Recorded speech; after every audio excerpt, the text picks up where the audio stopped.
오늘 이 여호수아 7장은 아이성 전투를 그리고 있습니다.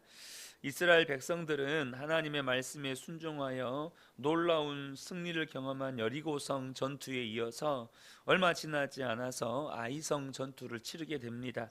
그런데 여호수아 예상과 달리 아이성 전투에서 이스라엘은 그만 패배하고 36명이나 목숨을 잃게 됩니다. 이로 인해서 이스라엘 백성들의 마음이 녹아 물같이 되고 또 지도자였던 여호수아는 극심한 좌절을 경험합니다. 그렇지만 하나님께서는 이스라엘의 패배의 원인을 가르쳐 주시고 해결책을 제시해 주십니다. 구약 성경에는 죄를 가리키는 몇 가지 용어들이 있는데 그 중에 하나가 마알이라는 히브리어입니다. 이 마알은 하나님께 대하여 신실하지 못한 행동을 가리키는데 성물을 범하거나 하나님의 이름을 망령되이 일컫거나 또 언약을 어기는 아간과 같은 행동이 바로 이 마알의 범죄에 해당합니다. 역대기서에 의하면 이스라엘이 포로로 끌려가게 된 결정적인 원인이 바로 이 마알의 죄 때문입니다. 구약 성경은 이 언약적인 하나님과의 언약적인 의미를 지닌 마알의 죄를 특별히 중요하게 다루고 있습니다. 여리고 성과는 비교도 되지 않을 만큼 작은 규모의 성인 이 아이 성과의 전투에서 이스라엘 백성들은 당연히 승리할 것이라고 여겼지만 36명의 사망자를 남기고 패배하고 맙니다. 무엇이 문제라고 생각하십니까? 그들의 준비가 부족한 것입니까? 아니면 그들의 전략이 잘못되었기 때문입니까? 아니면 저들의 전력을 잘못 파악했기 때문입니까? 이스라엘 백성들이 할 것은 다 했습니다. 지난번처럼 정탐꾼을 보내서 아이성의 전력을 잘 분석했습니다.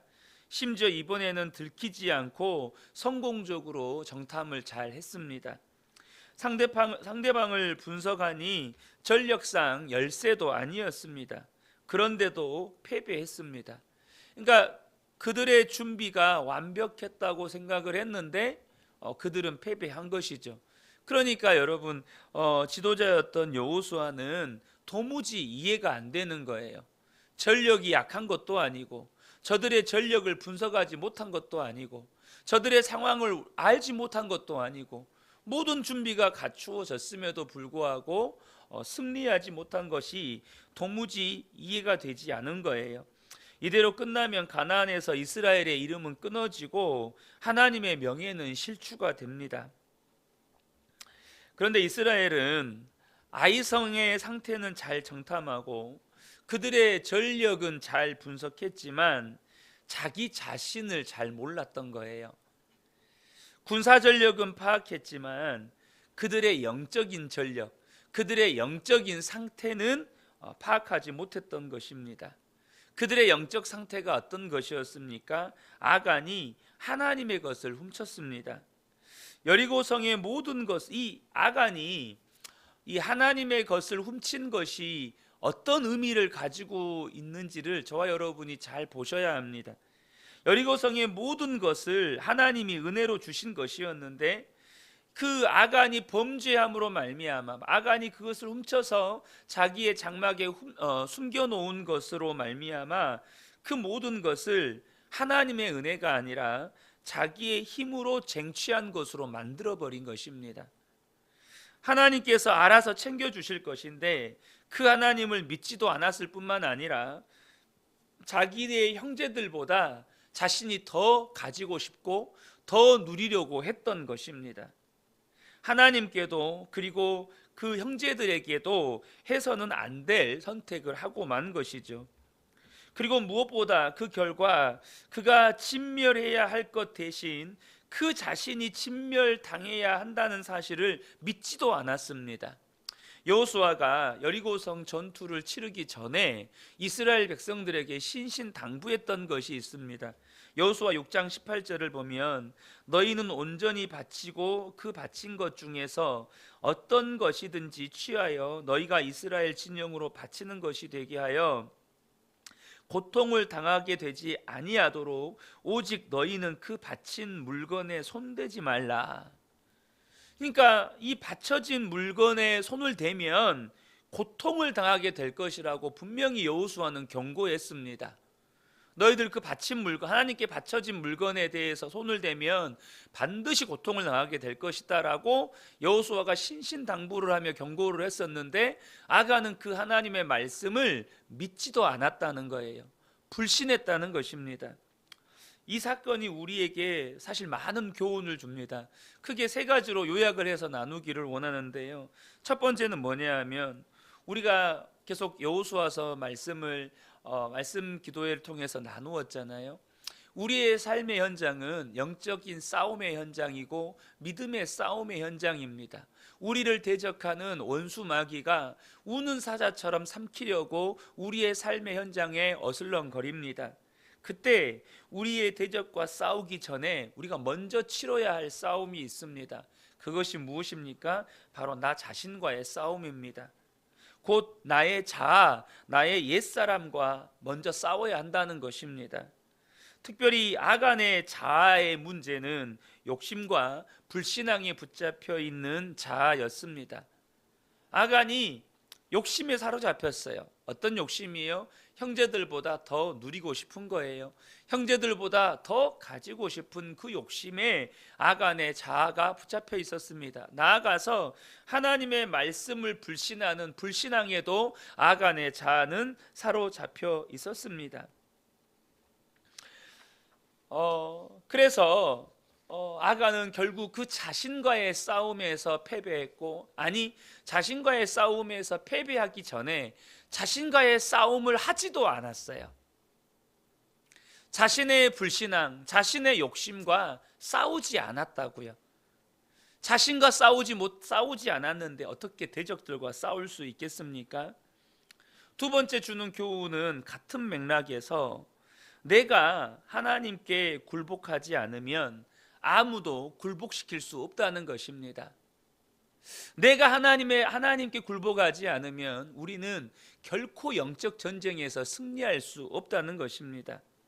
우리는 승리하기 원합니다. 믿음의 싸움에서 승리하기 원하고, 우리의 삶의 현장에서 우리가 치러야 하는 영적인 싸움에서 승리하기를 원합니다. 그러나 승리는 하나님이 주시는 것입니다. 우리가 말씀 기도회 때도 나누었지만 우리의 모든 영적인 싸움, 믿음의 싸움은 하나님께 속한 것입니다. 다시 말하면 그것은 하나님이 하나님 되심을 증명하기 위한 싸움이라는 거예요. 그래서 여러분, 거기에는 어제였나요? 어제가 아니죠. 말씀 기도회 때 나누었던 것처럼 거기에는 타협이 없습니다. 타협을 해서는 안 돼요. 타협을 하는 순간 우리는 마귀에게 굴복하는 것입니다. 그러므로 반드시 승리해야 하는데, 여러분, 반드시 승리하려면 하나님이 싸우셔야 합니다. 반드시 그것은 승리해야 하는 싸움이고, 또 반드시 승리하려면 하나님이 싸우셔야 돼요. 내가 싸우면 안 된다는 것입니다. 그런데 그때 중요한 것은 하나님이 싸우시려면 어떻게 해야 되죠? 나는 하나님께 굴복해야 한다는 것입니다. 하나님이 싸우려면 나는 죽고 오직 내 안에 예수가 사셔야 한다는 것입니다. 여러분, 만왕의 왕이신 하나님께서 싸우셔야 우리가 싸우는 모든 영적 싸움에서 승리할 수 있는데, 내가 하나님께 굴복하지 않으면, 내가 죽지 않으면 여러분, 그 전쟁은 결코 승리할 수가 없다는 것입니다. 그래서 여러분, 이스라엘 백성들에게 하나님께서 가나안 정복 전쟁을 수행할 때 반드시 이스라엘 백성들에게 요구하셨던 게 있습니다. 그것이 무엇이었습니까? 하나님의 말씀에 순종하는 것이었습니다. 승리의 비결은 거기에 있다는 거예요.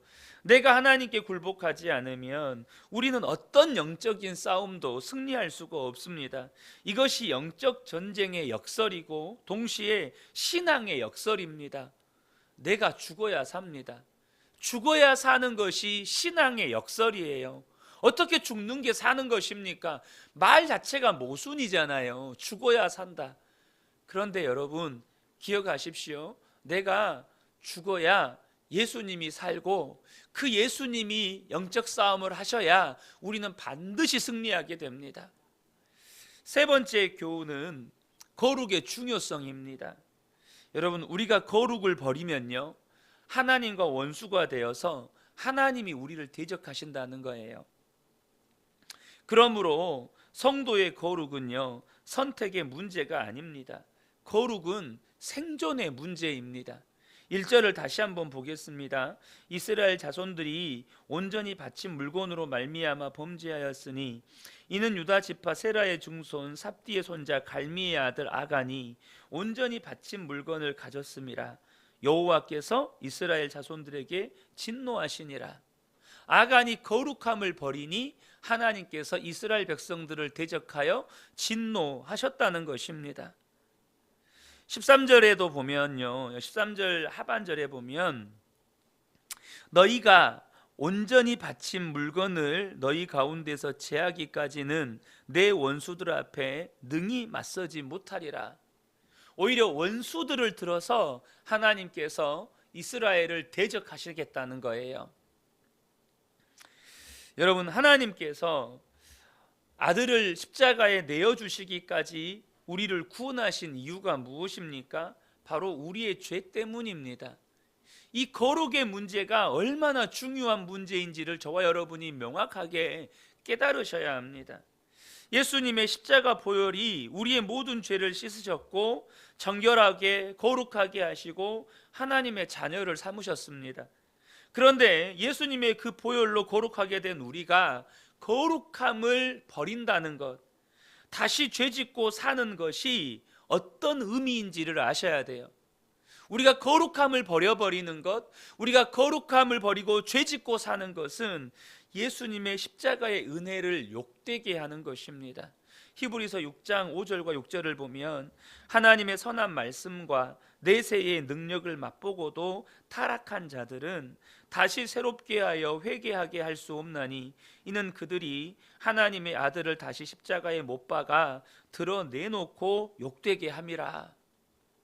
바로 예수님의 십자가를 부정했다는 거예요. 당시 예수를 믿고, 이 말씀은 히브리서 말씀 자체가 당시 예수를 믿고도 세상의 유혹과 핍박으로 인해서 다시 세상으로 돌아가 버린 자들, 예수님을 떠나버린 자들을 향하여 하신 말씀인데, 이 말씀에서 우리가 절대 놓치지 말아야 할 것이 죄짓고 사는 일이 영적으로 어떤 의미를 지니고 있는지는 아셔야 합니다. 여기 계신 우리 성도님들이 예수님을 떠났다는 말이 아니에요. 그러나 우리가 거룩을 버리고 우리가 자이든 타이든 실수든 죄짓고 사는 것이 어떤 의미를 가지고 있는지를 아셔야 된다는 거예요. 우리가 주님을 떠나지는 않습니다. 그러나 우리가 거룩함을 버려버리고 우리가 세상과 타협하고 우리가 세상의 욕심에 끌려 살고 죄짓고 사는 것은 바로 하나님의 아들을 다시 십자가에 못 박고 드러내놓고 욕되게 한다는 거예요. 이것을 좀 더 이해를 쉽게 하기 위해서 설명을 드린다면, 예수님께서 십자가에 달리실 때 그 십자가 아래에서 예수님을 비웃고 조롱하던 이들이 있었습니다. 우리가 예수를 믿고도 죄짓고 산다는 것은 바로 그 사람들 중에 한 사람이 된 것과 똑같습니다. 그래서 여러분, 하나님은 거룩을 버리면 그 사람을 대적하십니다. 왜요?